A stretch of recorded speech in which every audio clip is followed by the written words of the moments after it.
A lot of the autism parents are being sent for occupational therapy. So, what is occupational therapy? Occupational therapy is everything that is required to make a person function.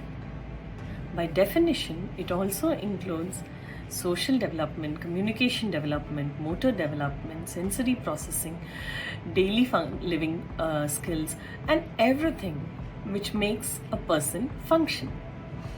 Okay, so that is the definition of occupational therapy.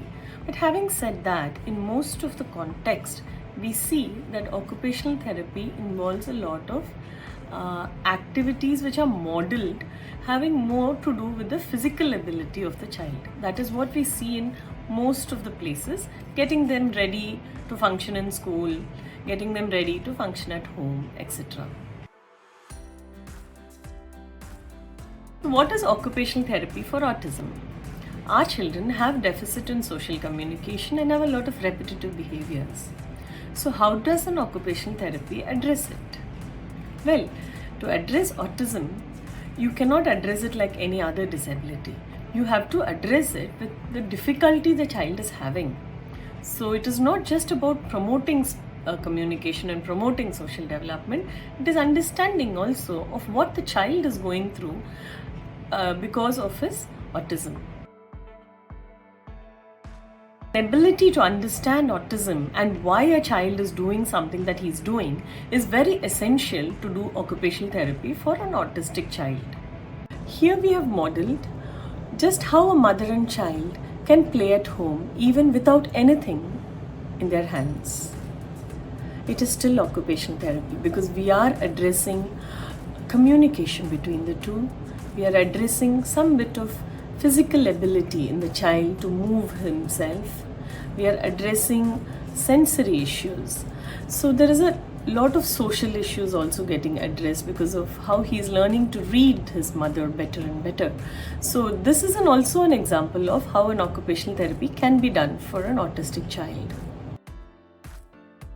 Very often when exercises are modeled for autistic children, they involve jumping and climbing and swinging, and they are good more to address the physical abilities of the child.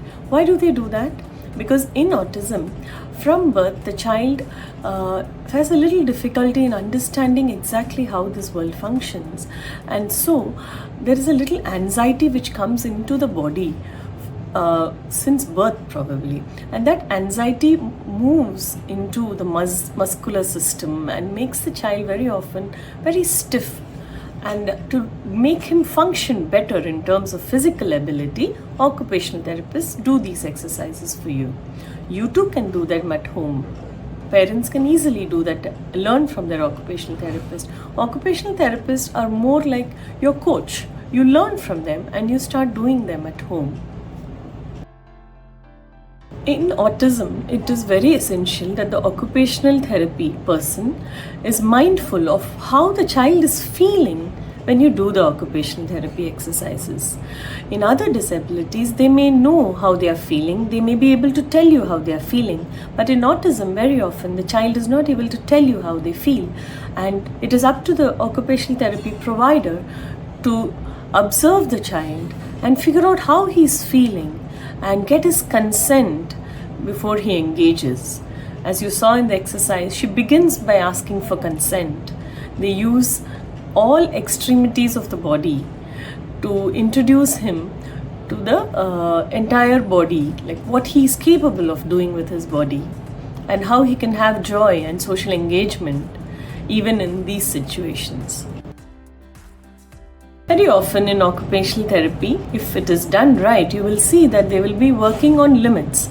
They will work on limits of the physical body, limits of his social engagement, limits of his communication, and the body extremities are handled very carefully so that the child understands his body in completeness. To summarize, occupational therapy covers many areas, including physical development, social development, communication, and sensory processing, many more areas.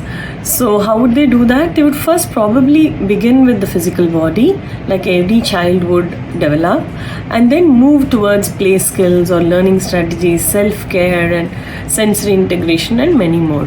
Do ask your autist which are the areas they are covering for your child.